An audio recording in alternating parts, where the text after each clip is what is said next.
हे WhatsApp guys, welcome back once again. तो हमें बताया गया कि 2018 से 2021 के बीच में अमेरिका के अंदर तकरीबन 430 लड़कियों को मारा और उनका बलात्कार किया गया, लेकिन कभी किसी को भनक तक नहीं लगी ये किसका काम और ये काम हो कहां पर रहा है। इस चीज से हमें ये साफ पता चलता है कि ये स्टोरी एकदम true. Can you please help me. Angel, जिसको हम भागते हुए देखते हैं, उसने बड़ी ही अतरंगी रंग के कपड़े पहने हैं, जैसे कि मानो किसी पार्टी या फिर किसी बार से उतर कर अभी आई है, लेकिन उसकी हालत को देखकर तो ऐसा लग रहा है जैसे उसकी मौत उसके पीछे लगी है। वो अपनी कार को इतनी तेज स्पीड में चला रही है जैसे उसके अंदर सलमान भाई की आत्मा हो। पीछे हम एंडी को भी देखते हैं जो पूरी तरह से नशे में धुत होकर उसका पीछा कर रहा है। उसे देखकर बिल्कुल भी नहीं लगता कि वो जो कुछ भी कर रहा है ये उसमें उसकी कोई गलती है। अब सारा दोष एंजल पर ही जा रहा है, लेकिन अगले ही पल वो अपनी कार को रोक कर उस पर 2-3 बार शूट करता है। तो हमें इस पल का अंदाजा होता है कि शायद कुछ बहुत बड़ा लोचा है। जो गोली उसने चलाई थी उसके कारण एंजल की कार का ब्लैक ग्लास टूट जाता है। इस गोली से वो इतना ज्यादा डर गई थी उसने अपनी कार के ऊपर कंट्रोल खो दिया, जिसका नतीजा ये हुआ कार आगे जाकर पलट गई।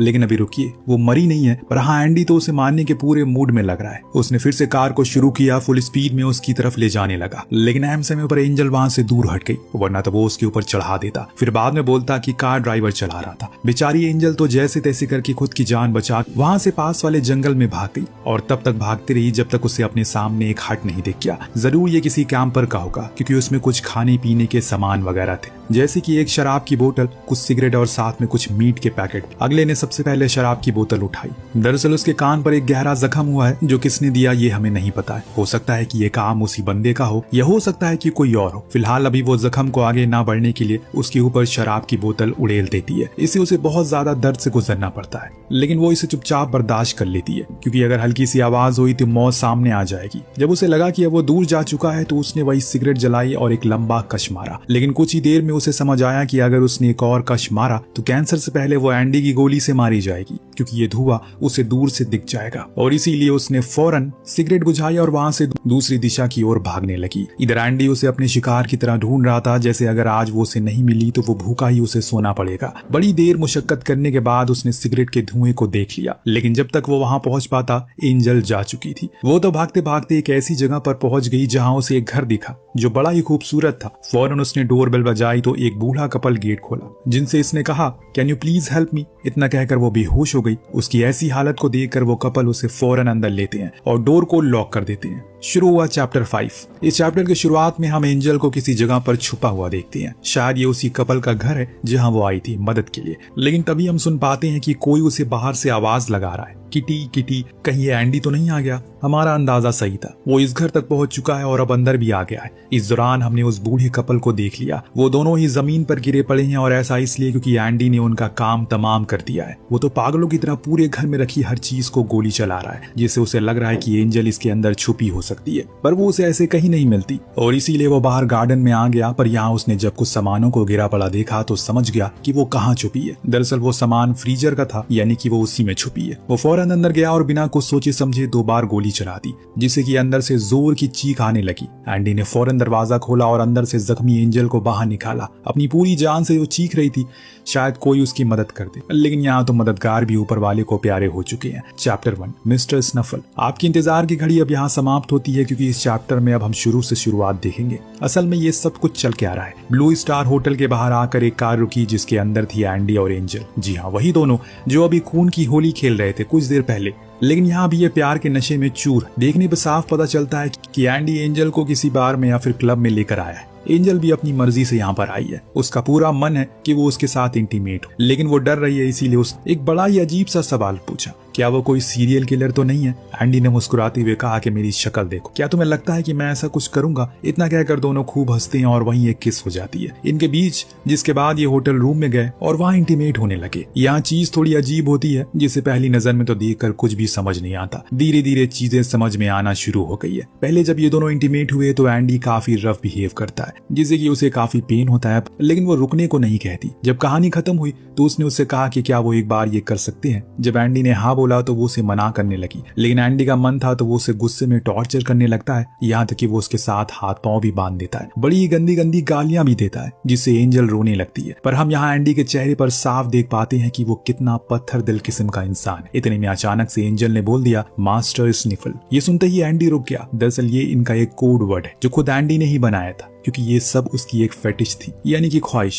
जी हाँ, सब कुछ एक ड्रामा है जो कि वो खुद करना चाहती थी, लेकिन अब वो खुद ही रोने लगी है क्योंकि उसने ये नहीं सोचा था कि एंडी उसे इतना सब कुछ बोल देगा। लेकिन अगले ही पल वो फिर नॉर्मल हो गई। इस दौरान हमने नोटिस किया कि एंडी के सॉक्स में एक बंदूक है। क्या इस बारे में उसे पता है? इन सारी चीजों से एंजल काफी खुश थी क्योंकि उसे जैसे भी कुछ सोचा था वैसा ही सब कुछ हुआ। लेकिन अब उसे थोड़ा ब्रेक चाहिए। तभी अचानक वो उसे बड़ी अजीब सी निगाहों से देखती है, जैसे अभी उसे मार कर खा जाएगी। यहाँ एक बारी फिर से ट्विस्ट आया। Chapter 4 the mountain people. इसी के साथ चैप्टर की शुरुआत में हम उसी बूढ़े कपल को देखते हैं जिसको हमने चैप्टर 1 में देखा था, जिसने एंजल से मदद मांगी। दोनों ही बड़े मजे से अपनी रिटायरमेंट लाइफ को जी रहे थे। इसके बाद उन्होंने एक पजल भी सॉल्व किया जिस पर सलमान भाई की तस्वीर थी। क्या आपको भी वही लगा? खैर, अब अचानक उसी समय डोर बेल रिंग होती है। जब ये डोर के पास गए तो वहां एंजल खड़ी मिली थी जिसकी हालत बहुत बेकार थी। उसका कहना है कि कोई आदमी है जो उसका पीछा कर रहा है, अब उसे मारने की फिराक में है, इसीलिए वो उसे अपने घर में छुपा सकते हैं। आदमी ने फौरन अंदर लिया और वही सोफे पर बैठाकर उसकी मरहम पट्टी की क्योंकि सच में उसकी हालत काफी खराब थी। लेकिन वो उसे बार बार पूछता है कि क्या वो कोई इंसान ही था ना, क्योंकि यहाँ पर काफी बियर्स भी हैं, हो सकता है कि उन्होंने तुम पर हमला किया हो। एंजल पूरी तरह से सुनिश्चित करती है कि हाँ, वो एक इंसान ही था, पर वो कौन है ये भी उसे पता है। इसीलिए उसने उस लेडी से बंदूक मांगी। उसने कहा कि वो जरूर यहाँ के पहाड़ों पर रहते हैं, लेकिन वो यहाँ के निवासी नहीं है, बल्कि कुछ दिन में वापस शहर लौट जाएंगे, इसलिए उनके पास कोई हथियार नहीं है। इसके बाद आदमी उसे ब्रेकफास्ट करवाता है और उस दौरान वो उसे अपने बारे में काफी कुछ बताता भी है, जैसे उसका एक पैर नकली है, वो हॉकी का बहुत बड़ा शौकीन है, लेकिन एक दिन उसे खेल खेलते हुए उसका पैर टूट गया, तब से वो सही से चल नहीं पाता। इस वजह से हमने देखा कि दवाइयां लेने के लिए गई है एंजल के लिए। जब कुछ देर हो गया तो औरत ने कहा कि मैंने पुलिस को फोन कर दिया है, तुम घबराओ मत, वो जल्दी आएंगे। उसे कहने की देरी थी कि इतने में अचानक उसे अपने हस्बैंड की चीख सुनाई दी, जैसे कोई उसे मार रहा हो। वो फौरन नीचे गई और जैसे ही गेट खोला उसके सामने एक ऐसा मंजर था जिसको देखकर उसके पैरों तले जमीन खिसक गई। ये कैसे हो गया? दरअसल यहाँ एंजल ने उस बूढ़े आदमी को मार दिया था, उसके सर पर हथौड़ा घुसाकर, क्योंकि वो ये नहीं चाहता कि पुलिस यहाँ पर आए। पर एक मिनट, वो तो खुद परेशान है और यहाँ इतनी देर से मौत से लड़ रही है। अगर पुलिस आ जाएगी तो उसकी ही मदद होगी, फिर उसने इसे मारा क्यों? खैर, ये सवाल तो आगे मिलेगा। फिलहाल अब उस औरत ने पूछा, फिलहाल अब वो औरत से पूछती है कि क्या कोई तुम्हारे पास बांधने की चीज है, जैसे कि रस्सी या जंजीर? उसने कहा कि हाँ, वो अपनी पति की ऐसी मौत देकर पूरी तरह से पहले डर चुकी थी, इसीलिए एंजल ने जो कहा सब कुछ मानती चली गई। यहाँ तक उसके साथ बाहर दूसरे शेल्टर में भी जाने लगी, शायद अब वो उसका भी खेल खत्म कर दे। लेकिन अचानक सही समय देखकर वो लेडी जंगल में भाग गई। एंजल चाहती थी कि उसका पीछा करे, लेकिन आखिरी समय पर उसने एंडी को देख लिया जो कि दूर खड़ा उसे देख रहा था, इसीलिए उसने उसे जाने दिया। खुद वापस से घर में आ गई। वहां उसने 2-4 जगहें देखी जहां वो छुप सकती है, जिसमें सबसे पहली जगह उसे फ्रीजर मिली। इसका सामान उसने तुरंत बाहर फेंका और उसी में जा छुपी। इस चैप्टर में हमने एक सवाल का जवाब मिल जाता है। उस बूढ़े आदमी को एंडी ने नहीं बल्कि एंजल ने मारा था, और ये जवाब भी एक सवाल छोड़ जाता है कि आखिर उसने उसे मारा क्यों? वो तो बस उसकी मदद करना चाहते थे। क्या एंजल नहीं चाहती कि यहाँ पर पुलिस आए? आखिर वो ऐसा क्यों नहीं चाहती? फिलहाल इसी सवाल के साथ ये चैप्टर यहाँ पर खत्म होता है। Chapter 2 do you like the party. ये चैप्टर वहीं से शुरू होता है जहाँ से ये दोनों इंटीमेट हो रहे थे, लेकिन काफी रोने धोने के बाद एंजल थोड़ा शांत हुई और एंडी को देखकर बोली कि वो दिखने में काफी अच्छा है। वो भी हंसने लगा। उसने उसकी तारीफों के पुल बांध दिए, जिसके बाद वो उसके साथ फिर से इंटीमेट होने लगा। लेकिन एक समय आने पर वो उसे दूर हटा देती है धक्का देकर, जिससे एंडी को काफी बुरा लगा, इसीलिए वहां से अपने कपड़े उठाकर जाने लगता है। लेकिन अहम मौके पर एंजल उसे रुकने को कहती है और वॉशरूम जाकर अपनी बैग से एक हेरोइन का पैकेट निकालती है, साथ में एक पेजर भी। पेजर का क्या काम है यहाँ पर? शायद उसे डर लग रहा होगा कि कहीं आगे चलकर एंडी उसके साथ कुछ गलत ना करे। खुद की सेफ्टी के लिए उसने ये रखा होगा। जब वो बाहर आई उसने एंडी को वो पैकेट दिखाया और बताया कि आज की रात उनके लिए स्पेशल होगी। वो उसे बताता है उसने नशा करना बंद कर दिया है। एंजल उसे अपने बर्थडे का हवाला देकर मना लेती है, जिसके बाद वो उस पाउडर को मिक्स करना शुरू करती है। इस दौरान हमने एंडी को देखा जो थोड़ा सा अजीब बिहेव कर रहा है, जैसे मानो वो कुछ गलत कर रहा हो। इतने में एंजल पाउडर लेकर आई और दोनों ने खूब नशे किए। इसके बाद वो इंटीमेट हुए। वो दोबारा से वॉशरूम गई और इस बारी कुछ और चीजें निकाल कर लाने लगी। उसी दौरान हमने एंडी को रूम से बाहर रेंगते हुए देखा, जैसे मानो वो अपनी मौत से लड़ रहा हो। वो किसी को आवाज लगाने की कोशिश करता है, लेकिन तभी पीछे से एंजल आई और उसका पैर पकड़ लेती है और घसीट कर अंदर वापस रूम में ले आई। उसने उसे बेड पर लेटा दिया और उसके साथ गेम खेलने लगी, पर उससे पहले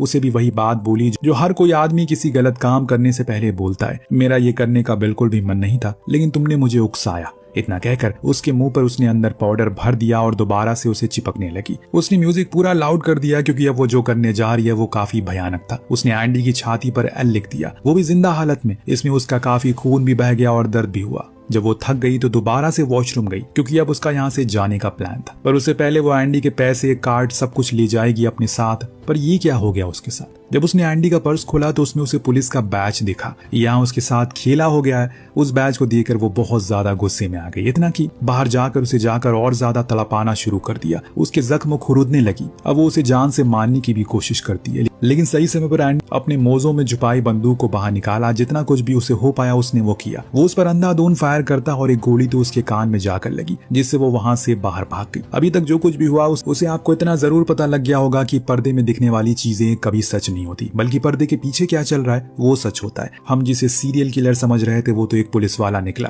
वहीं इस किलर को पकड़ने के लिए आया था, जो कि खुद एंजल, जो अभी होटल में भागकर दूसरी होटल में चली गई, वो भी बिना कपड़ों के, ताकि वहां के लोग उसकी हाल को देखकर उस पर तरस खाएं और उसकी मदद करें। लेकिन वहां तो एंजल का असली रूप देखने को मिलता है। एक हद तक यहाँ भी कुछ सेम हुआ, बस थोड़ा सा अलग और दर्दनाक। मैनेजर ने जब उसकी हालत देखा तो वो फौरन 911 पर कॉल करके बोली उससे पहले एंजल ने उसके गले को चाकू घुसा दिया और वहीं मौत के घाट उतार दिया। और ये देखकर उसके पास खड़ी लड़की सहम गई। एंजल का ऐसा भयानक रूप देखकर वो कांपने लगी। एंजल ने उसे अपने कान पर पट्टी करवाई और उसे कार की चाबियां मांगी, कुछ कपड़े भी, जिसे लेकर वो वहां से फरार हो गई। इस बीच एंडी ने जब अपने पैरों पर खड़ा हुआ उसने पूरा पाउडर अंदर ले लिया, ताकि उसका जो कोई भी दर्द था सब कुछ खत्म हो जाए।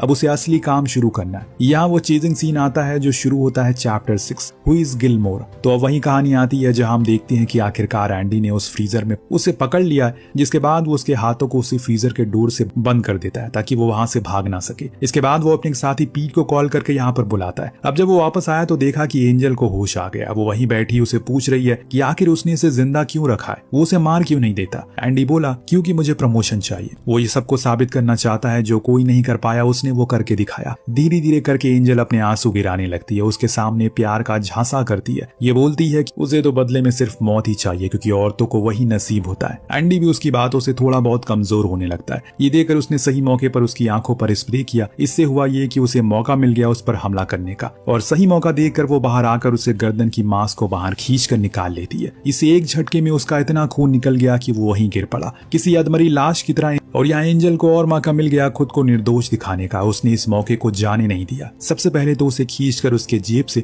उसकी बंदूक लेती है। फिर जब पीट आया तो वो उसके सामने ऐसे लेटी हुई मिलती है जैसे कि एंडी ने उसके साथ बहुत गलत किया हो। ये देखकर उसके साथ आई लेडी ऑफिसर उसके प्रति सिंपैथी होने लगती है। उसे तो पूरा यकीन होने लगा कि जरूर एंडी ने इस लड़की के साथ कुछ गलत किया होगा। अब किसने ये सब किया टीम आने पर पता लगेगा। पर वो लेडी ऑफिसर तो एंजल को आजाद करने को कह रही है, क्योंकि वो उसे मेडिकल के लिए ले जाना चाहती है। लेकिन पीट ऐसा नहीं चाहता। उसका कहना है कि पहले टीम आएगी उसके बाद फैसला होगा। तो यहाँ वो लेडी ऑफिसर अपनी औरत होने का रोना धोना शुरू करती है कि वो एक लड़की है, इसीलिए वो उसकी बात नहीं मान रहा है। अगर वो लड़का होता तो उसकी बात मानी जाती। यहाँ वो दोनों लड़कियां ही थी, इसे पीट को हाँ कहना पड़ा। दोनों उसे आजाद कर देते हैं, कार से हॉस्पिटल ले जाने लगते हैं। लेकिन अचानक बीच रास्ते में हम उसी बूढ़ी लेडी को देखते हैं जिसके हस्बैंड को एंजल ने मार डाला था। वो इनसे कहती है कि किसी लड़की ने उसके हस्बैंड को मार दिया है, तभी उसकी नजर पीछे बैठी एंजल पर पड़ी। उसी समय उसने उसे शूट करके खत्म कर दिया। ये देखकर उन दोनों पुलिस वालों की बत्ती गुल हो गई, खासकर उस लेडी ऑफिसर की जो बहुत हमदर्दी दिखा रही थी कि वो लड़की है, ये है, वो है। उसने बताया कि वो इलेक्ट्रिक लेडी है, यानी कि वही सीरियल किलर जिसने अभी वो सारे खून किए हैं। इसका एक ट्रेडमार्क होता है जिसे ये अपने हाथों से मारे जाने वाले लोगों की छाती पर एल लिखती है, जैसे उसने एंडी के चेस्ट पर लिखा था। वो लेडी ऑफिसर को बोली कि वो जंगल में भाग जाए, तो उसने ऐसा किया। पर वो बंदूक की नोक पर पीट को कार ड्राइव करने को कहती है। उसने वहीं पर कुछ दूर जाने के बाद कार को रोक दिया। पीट डरते हुए बोला कि मुझे मत मारो। दरअसल इलेक्ट्रिक लेडी का इतना खौफ था, उसका बस सामना होते ही मौत जैसा फील होने लगता है लोगों को। पीट ने उसे पूछा कि आखिर वो लोगों को क्यों मारती है।